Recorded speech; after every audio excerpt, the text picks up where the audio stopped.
travailler sur la thématique voler, parle, te voler.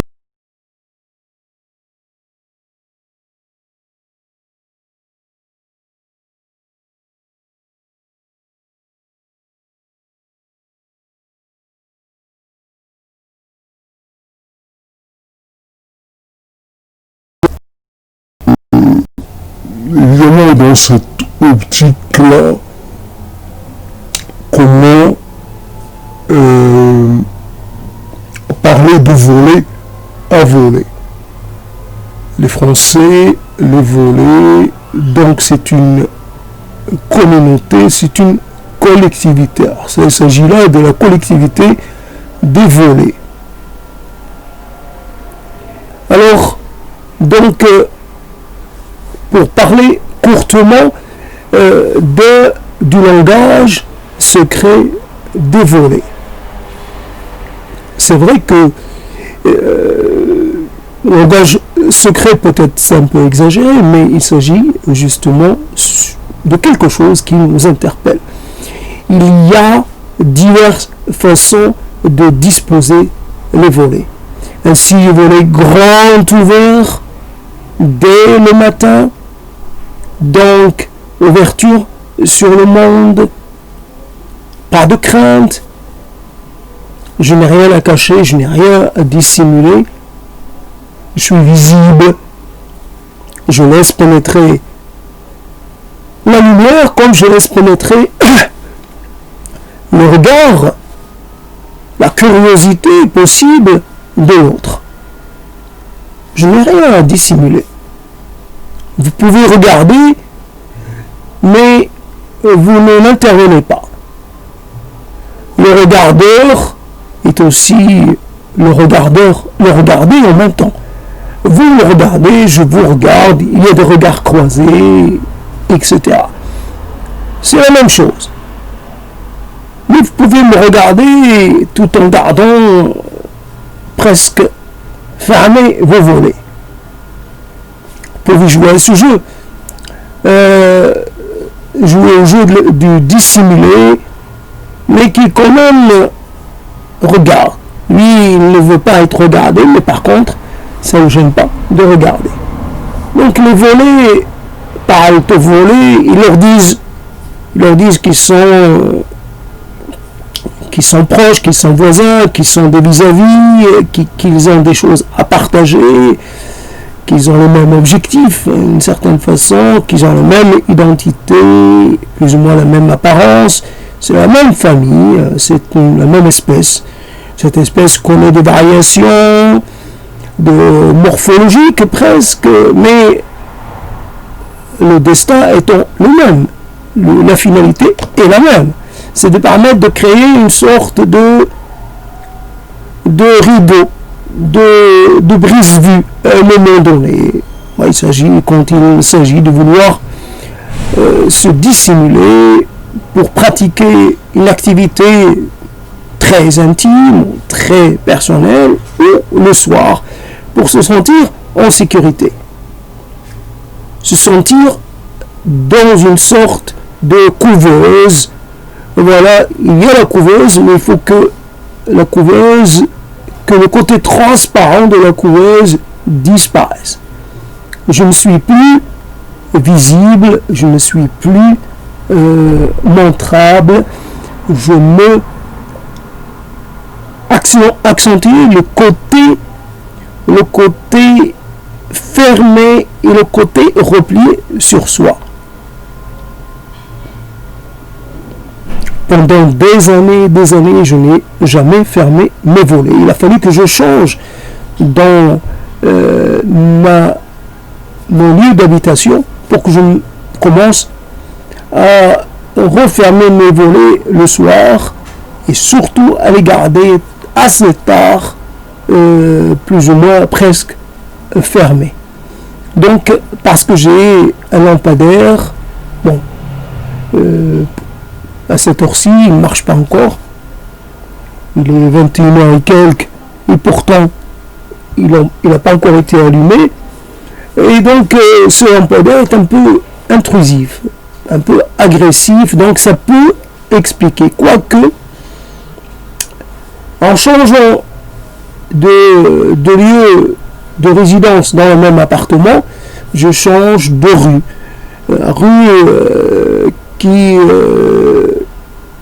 La rue sur laquelle donne le salon est une rue qui n'est pas aussi, est assez large, tandis que la rue sur laquelle la rue sur laquelle, la chambre elle est un peu plus étroite, ce qui fait que le vis-à-vis il est un peu proche, il semble un peu plus proche. Et donc il y a besoin d'instaurer cette séparation d'instaurer une séparation physique à soi, à défaut d'en obtenir une qui soit dans le même ordre pour tous. Donc le langage secret des volets, comme on est humain, mais on a des langues différentes, mais on peut aussi avoir un usage différent de la même langue. Donc les mêmes volets, mais chacun va leur faire dire des choses différentes. Alors quel message? À un moment donné, les volets sont fermés systématiquement.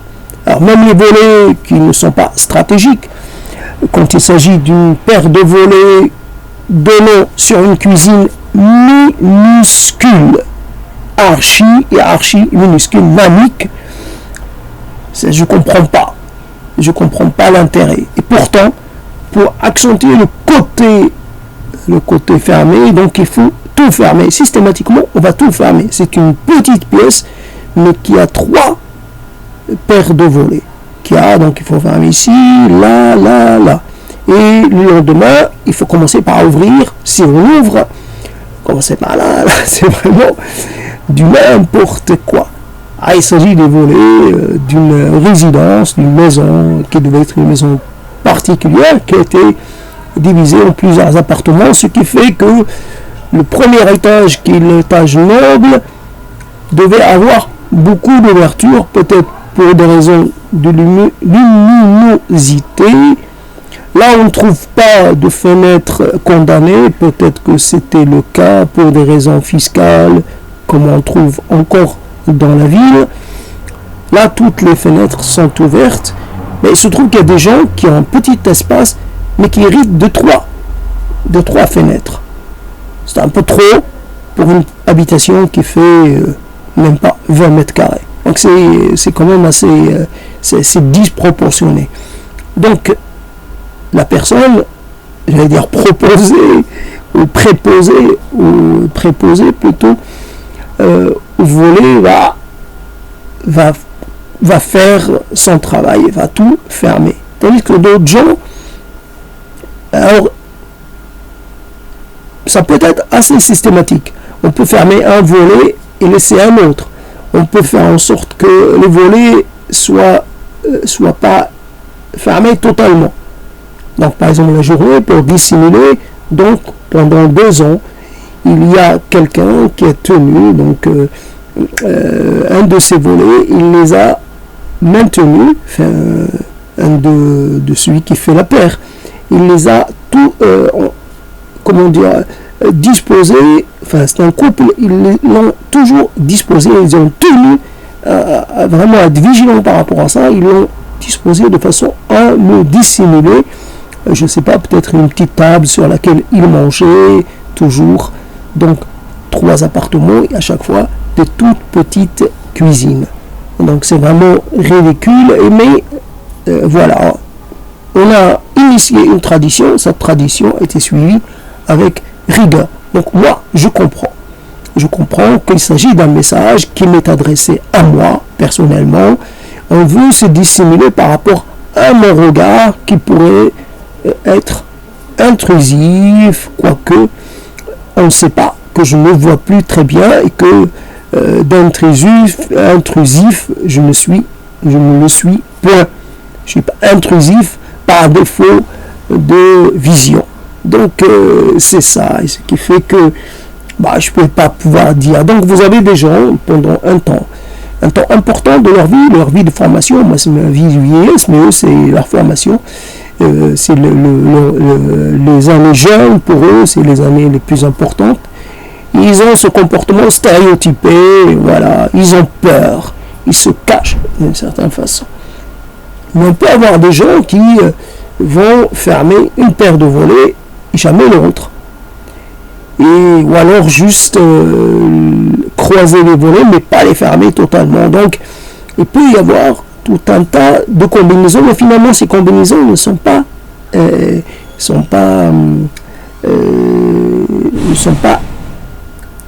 extraordinairement, on ne peut pas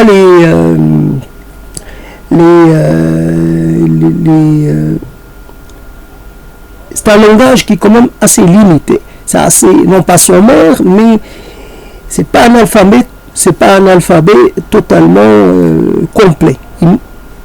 Avec cet alphabet-là, on ne peut pas aller plus loin. Donc il n'y a pas moyen de... Bien sûr, il y a quelqu'un qui a fait en sorte, il y a des gens qui ont des petits volets, donc après, au-dessus de l'étage noble, il y a un petit étage qui devait être celui peut-être de la domesticité, en tout cas juste sous les toits.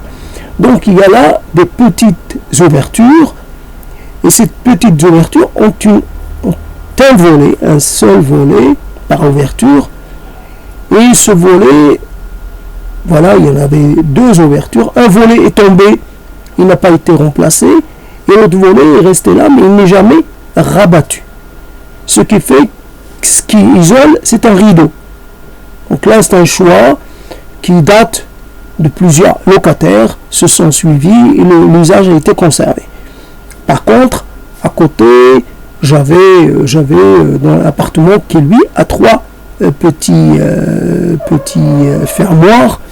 Donc la personne, systématiquement, elle commençait à les fermer les trois. Tandis qu'aujourd'hui, j'ai quelqu'un qui a innové depuis 2 ans maintenant. Donc c'est les deux, celui de droite et celui de gauche qui sont fermés. Celui du milieu, lui, il est fermé, il reste ouvert. Mais par contre, il y a une sorte de film noir qui fait office de... Alors, connaissant cet appartement, j'ai du mal à voir comment on peut vivre dedans avec une sorte de nuit permanente. C'est un non-sens. Et là, la chronobiologie, évidemment, est toute chamboulée, puisque finalement, ça donne... je sais pas, on pourrait espérer voir la naissance, l'apparition de volets programmables, etc. partout. Donc, petit à petit, ça commence à laisser filtrer un peu de lumière à partir de l'aube, et puis progressivement, ça fait entrer la lumière pour qu'on se réveille un peu sans heurts et sans brusquerie. Donc, voilà, on pourrait supposer ça. Pour l'instant, non. Donc, il y a des gens qui peuvent commencer leur journée dans l'obscurité, et quand ils reviennent chez eux, le lieu est encore dans l'obscurité. Donc, ils ne voient pas le jour à partir de chez eux. Et cela a des conséquences, évidemment, assez problématiques. Voilà, donc, un espace qui devient une sorte de ventre maternel, une sorte de... voilà, une sorte de couveuse, vraiment un ventre clos. Et voilà, donc le langage, il est là, et de ce qu'il amène. Moi, par exemple, mon langage est que je ferme certains volets, mais parce que je suis contraint. Mais sinon, le reste, c'est toujours ouvert. Donc, je me rappelle évidemment de ce film de Hitchcock, je ne sais plus comment il s'appelle, mais en tout cas, cet énorme cette énorme, je ne sais pas comment on appelle, qui permet de regarder ce qui se passe chez les autres, une sorte on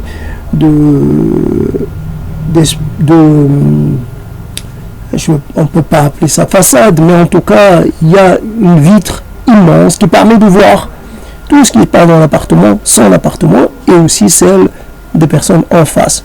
Donc c'est là, normalement, le personnage principal de ce film va se retrouver, comme il est un peu immobilisé, il va se retrouver à suivre la vie des gens en face, il va remarquer des choses. Donc, fenêtre, je pense, c'est fenêtre sur cour. Donc, quelque part.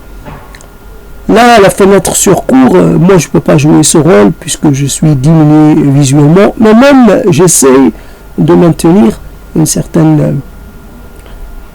dans ce langage un peu quelque peu limité, mais langage tout de même, je me rappelle, il y a des gens, parce que moi j'ai mis des plantes, donc il y a des gens qui peuvent mettre des plantes, évidemment pas pas aussi important, mais il y a des gens par exemple qui peuvent mettre des bouts de graisse, voilà.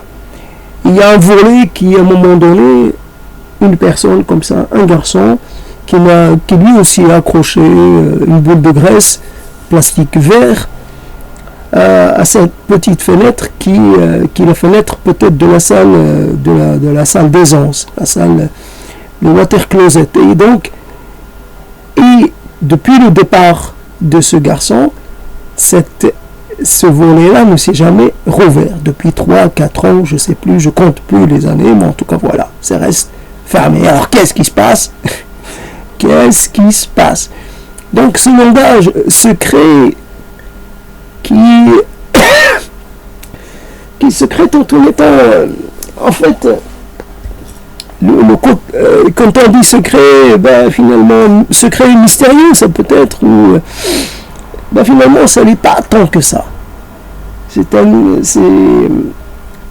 mais ce qui est toujours interpellant et questionnant dans cette affaire, c'est la distance, c'est le peu de distance que l'on a évidemment vis-à-vis de ses vis-à-vis, justement. Peu de distance. Alors on pourrait annuler cette distance, la faire disparaître, mais il y a moyen de gagner de l'espace, comme dans une opération de coopération. Mon effort individuel à moi, il est limité à certaines, les effets en sont limités, mais par contre, si j'ajoute le travail d'un autre et d'un autre et d'un autre, finalement, à la fin, ça va faire, on pourra faire bouger les choses autrement imbougeables. Donc, par exemple, moi j'ai 40 mètres carrés et quelques, la personne en face, elle a 20 mètres carrés, donc c'est peu, 20 mètres carrés, c'est pas vivable si on doit y vivre tout le temps. Et l'expérience, évidemment, le confinement a ajouté une dimension dramatique à cette affaire-là. Mais en tout cas, par exemple, si j'efface les distances et je m'approprie l'appartement de la personne d'en face, je m'approprie. Je n'ai pas, je ne sais pas comment dire.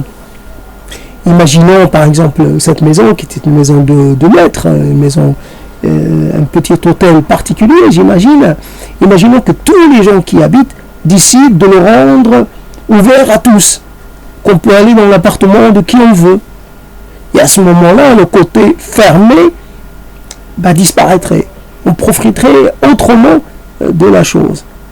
On aurait accès, en fait, c'est l'accès à des espaces différents, même s'ils sont petits à chaque fois, mais c'est l'espace de chacun, l'univers de chacun.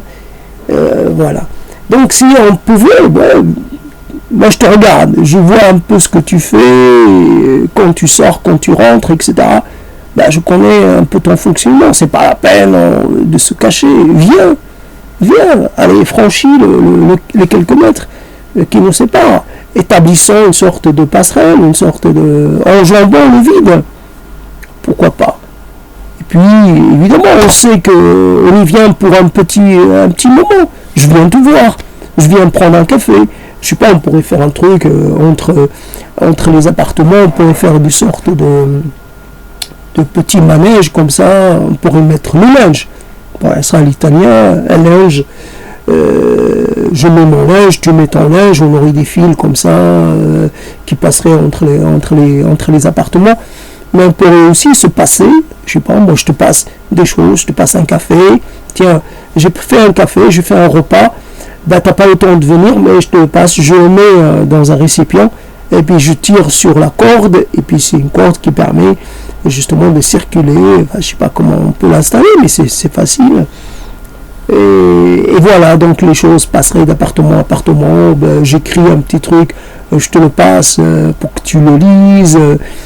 Comme ça, on n'est pas obligé de se déplacer. Mais on fait, à défaut de faire une passerelle, des passerelles entre chaque bloc d'appartement. Passerelle qu'on pourrait peut-être faire bouger, une passerelle mobile, on la déplacerait selon le besoin. Dans chaque rue, il y aurait une passerelle, surtout dans les rues courtes, comme c'est le nom de la rue où j'habite, et comme c'est un nom bien indiqué pour une rue aussi étroite. Alors là, c'est comme ça. Donc, le langage secret, le langage mystérieux, apparemment, je le déchiffre quelquefois. J'ai l'impression de déchiffrer quelque chose, et d'autres moments, comme maintenant, j'ai l'impression de ne rien déchiffrer. Ça veut dire la distance. Ça veut dire le besoin et l'impérieux besoin de la distance. Peu m'importe que j'habite dans un clapier, peu m'importe que j'habite dans une sorte de box, voilà. Mais ce qui m'intéresse, c'est que le box soit le mien.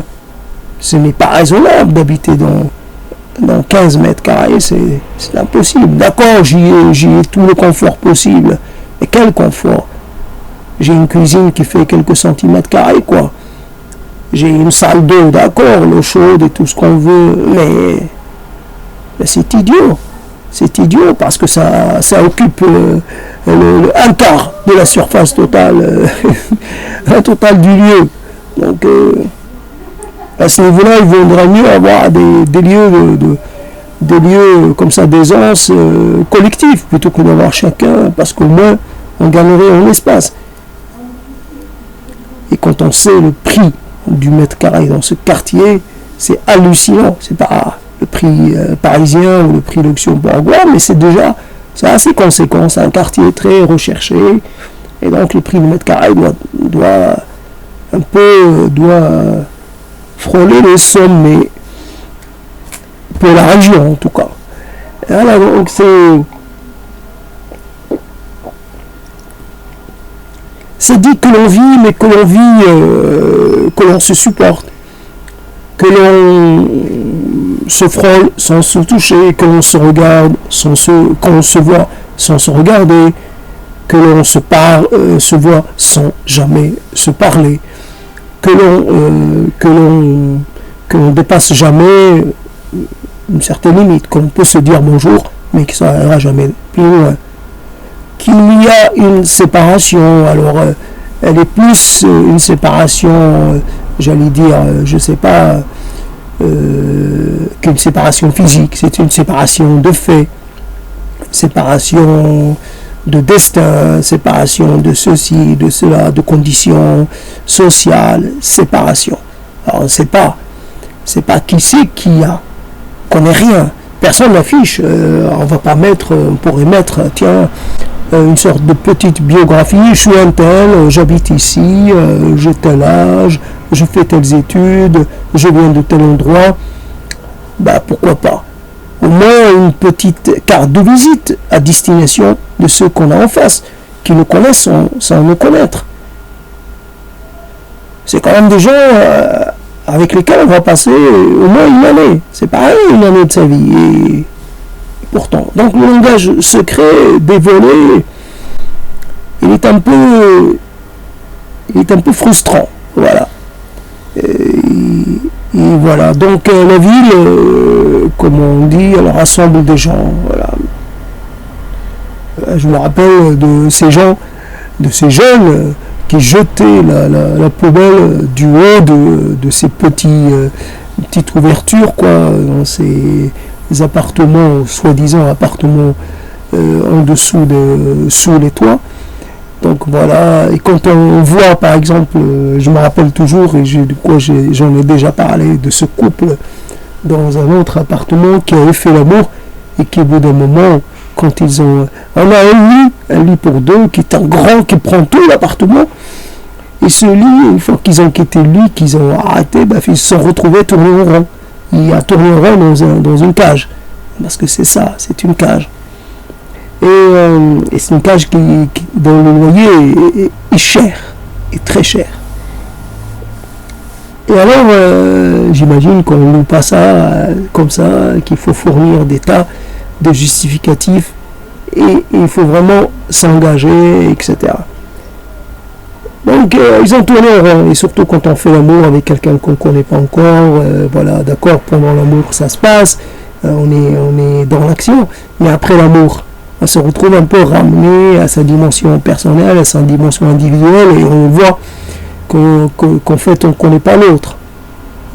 Donc ça révèle un peu, on peut pas dire tiens je vais quelque part, je vais dans l'autre pièce, je vais au salon, je vais au jardin, comme ça je trouverai une petite inspiration quelque part, ou même je peux respirer, je peux me changer d'air. Non, je vais changer d'air, je vais aller dehors, aller dans la rue, aller dans un parc s'il y en a. Voilà, changer d'air, c'est pas possible. Donc c'est vraiment un tu quelque chose. C'est un lieu délicat, un lieu un peu de vérité pour ce qui est de la rencontre avec l'autre. Donc il peut y avoir des gens venant un peu d'horizons sociaux différents, venant de pays différents, on ne sait pas. Alors moi, ne voyons pas, je ne sais même pas s'il s'agit d'un garçon ou d'une fille. Si je n'entends pas la voix, je peux dire, tiens, cette silhouette, bon, ça me semble pas chevelu, ça me semble plutôt un garçon. Ça peut être un garçon, comme c'est pas très grand, comme c'est quelqu'un de pas très grand, je dirais une fille. Mais je peux me tromper, il y a des garçons aussi petits. Mais voilà, donc je me perds dans la conjecture. Voilà, donc le langage secret, c'est quoi qu'on fasse. Moi, j'ai jamais donné d'exemple. La fenêtre de ma cuisine est ouverte tout le temps, pour les plantes d'abord. Et puis, c'est comme ça, il n'y a pas de raison pour que je la ferme. Ça fait des années que la porte, que les fenêtres, que les volets n'ont pas été fermés, n'ont pas été rabattus. Ça ne donne pas l'exemple à d'autres. D'autres, malgré tout, ils vont fermer. Alors la lumière, est-ce que la lumière ça gêne? Ça gêne pour dormir? La lumière venant du dehors? Je ne pense pas que ça gêne tant que ça. Moi, je pourrais être gêné par le lampadaire. Bon. D'accord, c'est gêné du côté de la chambre, mais pas ailleurs. Dans la cuisine, oui, la cuisine parce qu'elle est à côté de la chambre, mais dans le salon, est-ce que ça gêne vraiment pour dormir? Donc c'est plus, je ferme tout et le lendemain je rouvre. Alors, comme tel, je sais pas, tel empereur ou tel potentat qui va aller au devant de son public, le lendemain, sans aucune précaution, sans égard pour les autres. Voilà des volets non huilés comme le veut la réglementation. Et là, une violence comme ça, une violence, j'allais dire, fondatrice, une violence extrême, une violence pure. Voilà, quelqu'un qui vous met ça à la gueule. Lui, je sais pas, comme le bruit qu'on fait, on ne ressent pas comme celui en face. Notre propre bruit me paraît toujours pas trop fort. Mais par contre, le bruit des autres, ça c'est assez classique. Et donc, la personne qui ouvre les volets comme ça, avec une vigueur toute, j'allais dire, féminine ou pas, peu importe, mais avec une grande, comme si c'était une chose... vous avez ça, qu'est-ce que vous pouvez dire? Vous êtes en contemplation devant votre petit univers végétal, vous êtes là à regarder, voilà, un petit peu essayer de vous imprégner de cette vie à côté de la vôtre. Et, bon, vous prenez ça dans la gueule. Qu'est-ce que vous dites? Qu'est-ce que vous pourriez dire? Quelqu'un qui vous n'avez jamais parlé ou presque, qu'est-ce que vous pouvez lui dire? S'il vous plaît, vous pourriez huiler, vous pourriez faire attention. Si vous lui dites ça, vous lui montrez que finalement qu'il a du pouvoir sur vous, qu'il peut vous nuire, qu'il peut vous déranger. Donc s'il ne le fait pas, qu'est-ce que vous allez lui dire la fois d'après? Vous allez lui dire, si tu ne le fais pas, je me mangerai de quoi? Je vais te cribler de balles. Voilà, donc, et le langage secret, c'est aussi le pouvoir que l'on a, le pouvoir de nuisance vis-à-vis de l'autre. Moi, évidemment, j'huile parce que ça m'arrange. J'ai pas envie de me signaler quand je dis tiens, c'est l'heure à laquelle je vais me plonger dans le sommeil. Voilà, c'est l'heure. Non, j'ai pas envie. Donc voilà, là aussi le côté sérieux, c'est donc le côté mystérieux, le côté c'est aussi le moment. C'est aussi à quel moment la personne va entrer dans l'hermétique de sa cellule, quoi. Donc quelque part, à quel moment? Alors, ça va être à 11h, ça va être à 1h du matin, ça va être à 11h, à 23h25, 20, 10, 40, 45. Donc là, on ne peut pas l'anticiper. Donc c'est aléatoire.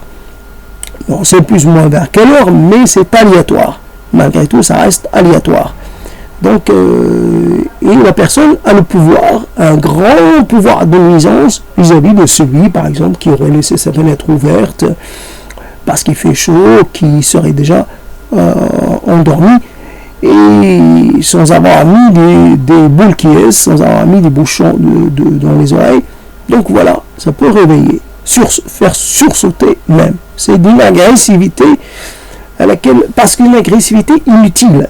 Il ne s'agit pas d'un geste de défense, c'est un geste d'agressivité gratuit. Ça coûte quoi? D'huiler. Et donc c'est le langage secret, c'est un langage là aussi de frustration. Frustration parce qu'on ne comprend pas pourquoi l'autre va s'enfermer comme ça de façon totale. Pourquoi s'enfermer? Pourquoi la personne se tient toujours un peu éloignée alors qu'il n'y a pas de raison? Dire bonjour, ça n'engage jamais. Dire tiens, comment ça va entre tes vis-à-vis, comme ça, de temps en temps. Ça va chez toi, ça va bien, et chez toi, ça va bien, et c'est fini, quoi. Et chacun s'occupe de ses affaires. Ben, il n'y a pas ça. Il n'y a pas ça, il n'y a rien. Il n'y a rien, on peut passer sa vie. Moi, je parle de ma position de quelqu'un qui a presque 30 ans dans le même appartement, avec 20 ans, plus presque 20 ans, dans une partie de l'appartement et 10 ans passés dans une autre partie finalement le problème, je retrouve ce problème des volets quand je vais dans la cuisine, que je passe ma vie dans le salon, que je la passe dans la chambre, le problème va me suivre. Alors, je peux pas, puisque c'est aléatoire, je peux pas dire tiens, il y a une heure et cette heure ça va être. Alors comme quoi je suis content de voir qu'il y a des gens qui n'en trouvent, qui ont le volet, celui qui me dérangeait le plus, un volet que je recevais, dont je recevais comment dire, je suis content de voir quelque part des gens vivre enfermés la plupart du temps, donc qui ouvrent juste pour une heure. Alors, je vois la pauvreté, enfin quelque part le côté nu de la chose. Il n'y a rien. Aujourd'hui, hier il n'y avait rien, aujourd'hui il y a peut-être rien, mais il y a l'ordinateur. Alors attention, l'ordinateur remplace tout ce qui manque. L'ordinateur est un monde, est un multimonde, donc il faut faire attention. D'accord, j'ai un logement archivide, mais par contre j'ai un PC ou j'ai un smartphone qui lui est plein de choses. Si tu voyais mon monde, comment il est plein, ouais, ça fait une différence. Avant on avait quoi? On avait Dans une chambre d'étudiant, on avait peut-être, avant d'avoir la télé, on avait un radio-cassette, on avait quelques cassettes. Et la radio. Maintenant, c'est autre chose. Hein. C'est tout à fait autre chose. Alors, on peut, du jour au lendemain, comme ça, un simple geste, on peut se retrouver à l'autre bout du monde. On peut se retrouver au cinéma, on peut se retrouver dans un concert, on peut se retrouver. Ça permet un voyage instantané. Donc, on est chez soi tout en étant un peu partout dans le monde. Donc ça change un peu, mais en tout cas pour ce qui est de ces gens, en fait, il y a des choses qu'on ne comprend pas. Il y a des choses qui restent un petit peu hors de saisissement. Je ne sais pas. Donc finalement, le souci de l'autre se révèle aussi à ce niveau-là. Alors, j'ose pas parler du passé parce que je ne le connais pas, mais j'imagine que les gens faisaient attention. Si ça figure dans les consignes données aux locataires et qui est d'huiler ces volets, c'est que quelque part c'est une chose qui importe aux gens et depuis toujours. Donc aujourd'hui, on ne sait pas. La personne qui est en face, elle est juste de passage et si on s'arrange avec elle, si on lui dit, elle va le faire. Mais l'autre d'après, elle ne va pas le faire. Alors on ne va pas s'adresser chaque année, on va souhaiter la bienvenue et on va faire passer le message. Voilà. Et donc quand j'ai des gens qui sont fermes la plupart du temps, ou qui n'en trouvent, qui n'ont du monde qu'un petit entrefilet, quoi. Ils ne voient le monde que de façon presque clandestine. Ben, je devrais me sentir satisfait, au moins tranquille. Je dis tiens, cette année-là ou ces 2 années-là, j'ai pas de soucis à faire. C'est comme ça. Alors on souhaite, on pourrait faire les choses inversement. On peut être satisfait de voir les gens vivre claquemurés et quasiment cloîtrés parce que juste pour une histoire de voler. C'est marrant parce que cette histoire de voler, si vous arrivez d'ouvrir, vous volez, que vous voyez que l'autre est en train de regarder, ben, vous précipitez, bon, hop, j'ai été pris en faute, ah bon, je ferme pas le volet extérieur, mais je ferme les fenêtres intérieures.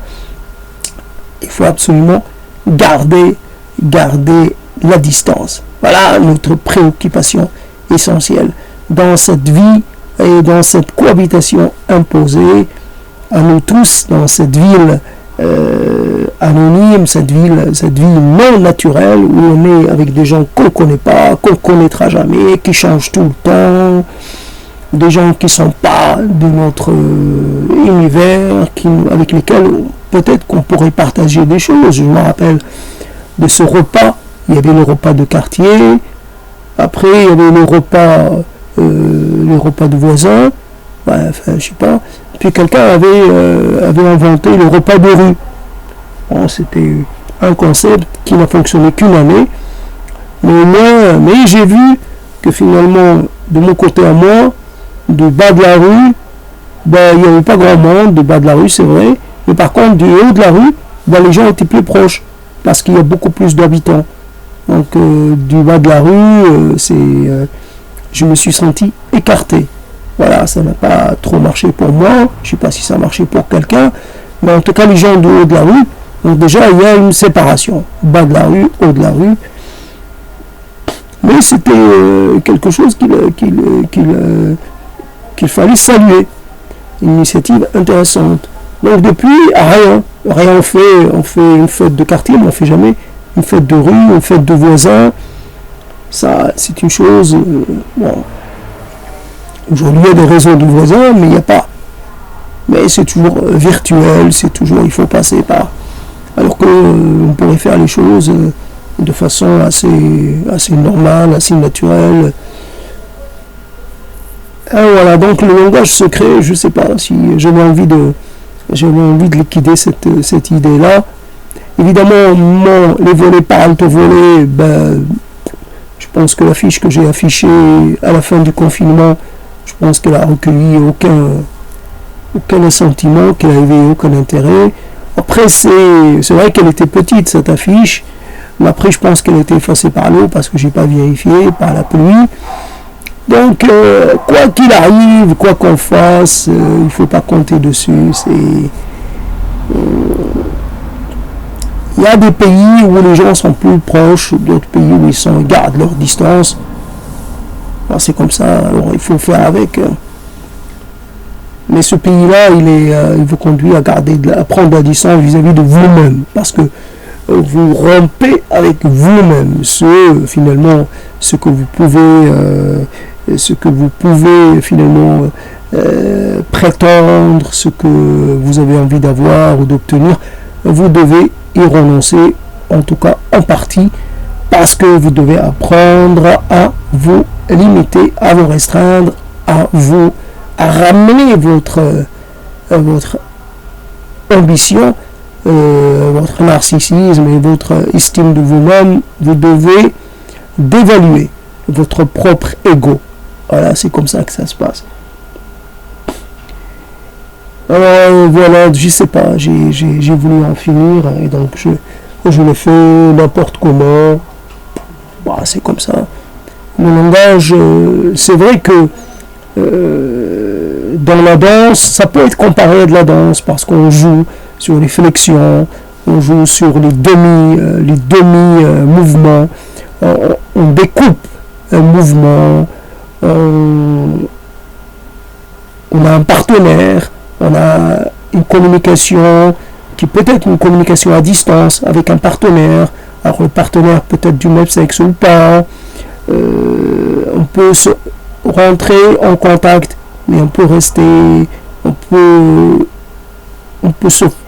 toujours tourner autour sans réellement se toucher. On peut faire beaucoup de choses. Le langage de l'alphabet de la danse, l'alphabet des volets, je ne sais pas si ça peut correspondre. En tout cas, je ne dis pas que j'ai été capable de le déchiffrer. Je remarque juste qu'il se produit devant moi et que chaque personne finalement fait évoluer cet alphabet selon quelque part certaines choses propres à elle. Voilà, il y a des gens qui le donnent à déchiffrer de façon très, très nette. Voilà, c'est un alphabet très simplifié.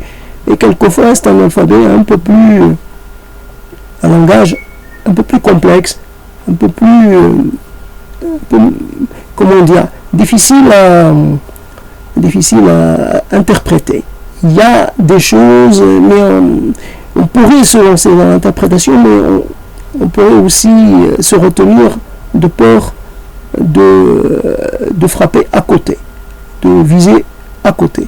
C'est toujours le problème. Qu'est-ce qui se passe? Pour imaginer une personne allergique à la lumière, comme on dit, je ne sais pas, photophobe ou je ne sais pas quoi, et on pourrait dire qu'en face, c'est des gens qui ne peuvent pas supporter la lumière du jour, que seulement le soir, ils n'ouvrent pas leur volet, donc ça reste ouvert soir, jour et nuit. Donc qu'est-ce qui fait pourquoi on accepte finalement? Ça pose une autre question, c'est comment ça se fait qu'on habite dans des lieux très, très petits et qu'en fait cette petitesse, on la protège comme si c'était quelque chose de très précieux. On protège quelque chose de finalement de peu d'importance. On protège des possessions ridicules, on protège un lieu qui pourrait être laissé ouvert. Tu as envie de passer la nuit quelque part, tu rentres, tu passes la nuit chez n'importe qui. La maison dont je parlais, qui devait être un petit hôtel particulier à son époque première, finalement il y avait des gens qui venaient dormir un peu sur le palier. Donc le petit palier avant la rue, avant de se retrouver dans la rue. Et donc les propriétaires ont dû se cotiser pour acheter pour mettre en place une sorte de barrière, ce qui fait que les gens qui n'avaient pas où dormir ne pouvaient plus avoir j'allais dire, ce sol pour pouvoir s'allonger. Alors, parlons pas de permettre à quelqu'un d'autre de venir partager votre lit, quelqu'un que vous ne connaissez pas. Et pourtant, ça devrait être la solution, puisque finalement, notre développement et j'allais dire, notre potentiel, on le développe uniquement en partageant avec un maximum de gens. Quand on se replie sur soi, que ce soit modéré ou pas, quand on se replie sur soi, on se prive de stimulants. Et ces stimulants nous sont nécessaires. Comme on pourrait manger bien, mais par contre, on pourrait se retrouver j'allais dire, on manque de certains éléments parce que on mange un peu la même chose. Quand on vit de la même façon, quand on a un fonctionnement très automatisé, répétitif, ben finalement on se prive de nouveautés, on se prive de stimulation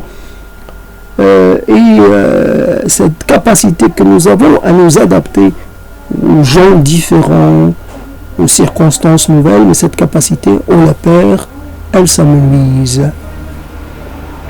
Voilà donc ce que ça m'a fait dire, ce langage secret des volets ouverts, des volets fermés, surtout fermés, parce qu'ouvert c'est l'état ordinaire des volets que d'être ouvert presque. Alors évidemment ouvert, à moitié, un quart, entre ouvert, pas ouvert, alors c'est dit quoi? Il y a quelqu'un qui apparemment déduit que je suis en vie parce que mes plantes sont vertes. Imaginons si j'étais morte, donc il avait déduit que si j'étais mort, ben évidemment je n'aurais pas de plantes ou les plantes auraient séché. Donc tant que les plantes sont arrosées et qu'elles semblent vivantes, qu'elles semblent... c'est que tout va bien. Voilà, un signe extérieur. Mais par contre, d'autres personnes qui n'ont pas de plantes sur le rebord de leur fenêtre ou alors je ne sais pas quoi, puisque finalement ces gens-là pourraient mourir sans qu'on sache. Donc les plantes, ça remplace un peu les journaux qui s'accumulent. Donc c'est un indice que quelque chose ne va pas. Mais vous avez des gens qui sont fermes et on n'a aucune idée sur ce qu'ils font, ce qui leur arrive derrière les volets fermés en continuité. Et pourtant, le langage que l'on peut avoir avec l'être humain, il faut pas, c'est pas compliqué pour parler à quelqu'un. C'est facile, on commence par le plus simple, pour arriver à quelque chose d'un peu plus élaboré, mais ça reste toujours très simple, très accessible, ordinaire. Pour communiquer, il faut aller au plus facile, au plus ordinaire, au plus courant. Pas se compliquer la vie. Comment ça va? Et tout de suite, la personne, voilà, ça lui fait du bien qu'on demande comment ça va. Parce que comment ça va physiquement, psychiquement, comment ça va à tous les niveaux. Donc ça peut être quelqu'un qui n'a pas de problème de santé, mais qui a quelques petits soucis dans sa tête, qui se pose des questions, qui a peur de ceci ou de cela, ou voilà. Donc, voilà, il suffit de poser des questions très simples pour commencer à intéresser l'autre, et évidemment dans ce jeu de correspondance, jeu de réciprocité, je te pose une question, tu me reposes la même, et ainsi de suite. Fondamentalement, voilà. Donc il y a d'autres gens qui ont des rideaux, qui n'ont pas de volets extérieurs, parce que les volets c'est un peu à l'ancienne. Mais en tout cas ça revient au même. Alors c'est comme ça. Il y a des volets qui sont très légers, alors que moi j'ai des volets comme dans le temps, très costauds, les volets pour de vrai, voilà. Qui sont capables de durer des vies entières. Voilà, les volets, nos volets, nous survivrons certainement. Voilà comment ça se termine, comment cette chose-là, Je l'ai même volé depuis bientôt 30 ans. C'est quand même, je vis avec le même volet, je vis avec le même paysage, le même jeu de volet, le même presque, sans beaucoup de changements. Alors les changements sont presque minimaux, c'est pas... Bien sûr, on essaie d'extraire quelque chose, mais bon. Voilà, donc à bientôt pour d'autres développements.